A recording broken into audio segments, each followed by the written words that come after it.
ఇదే సమయంలో ఇక్కడ భూమా నాగిరెడ్డి కూడా ఈ రోజే పుట్టాడు.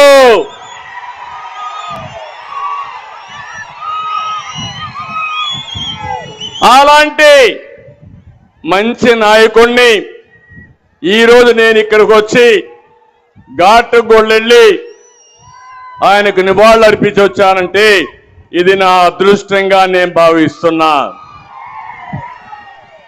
ఈరోజు నేను ఒకటే మిమ్మల్ని అందరినీ కోరుతున్నా,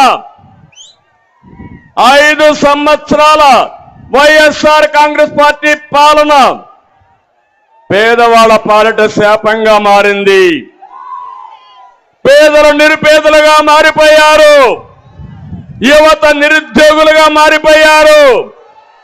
నేను అందుకనే ఈ ఆళ్లగడ్డలో ప్రారంభిస్తున్న స్వర్ణ యుగం మళ్ళీ రావాలని మనస్ఫూర్తిగా ఆకాంక్షిస్తున్నా. ఈ మీటింగ్ లో మీరందరూ ఒకటే ఆలోచించాలి, స్వర్ణయుగం కావాలన్నా తెలుగు జాతికి, లేకపోతే రాతి యుగం కావాలన్నా వైఎస్ఆర్ కాంగ్రెస్ పార్టీ పాలనలో?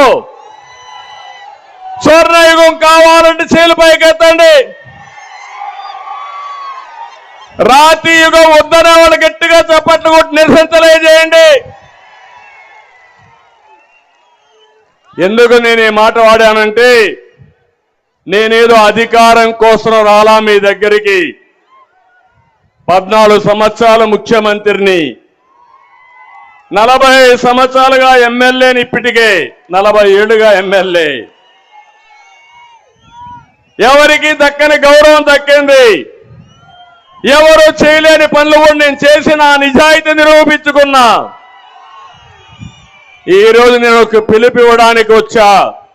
రాతి యుగం వైపు వెళ్తారా, స్వర్ణ యుగం కోసం నాతో నడుస్తారా అని మిమ్మల్ని అడుగుతున్నా.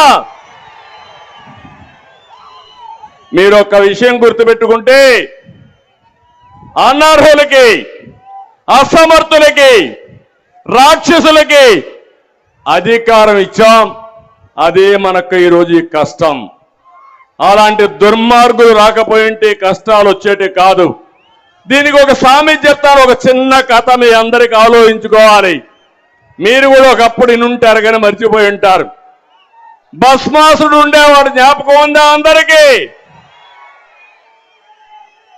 ఈశ్వరుడి భక్తుడు భస్మాసురుడు.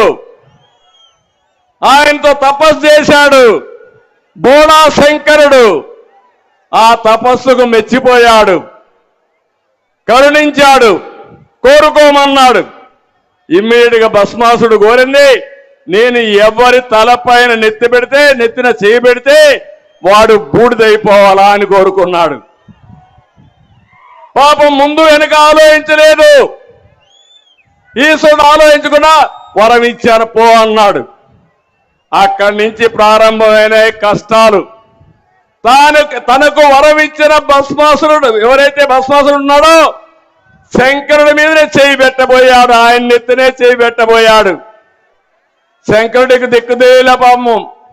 ఏం చేయాలో ఆలోచించాడు, ఎక్కడెక్కడో దానుకున్నాడు.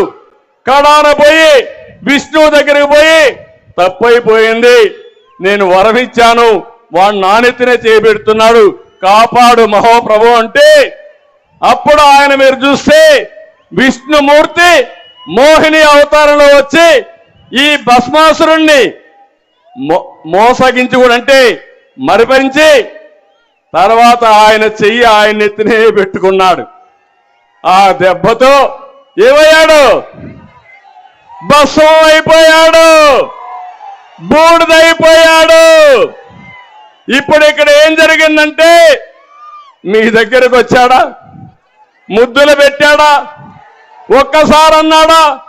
మురిసిపోయారా మీరందరూ? ఓటేశారా లేదా?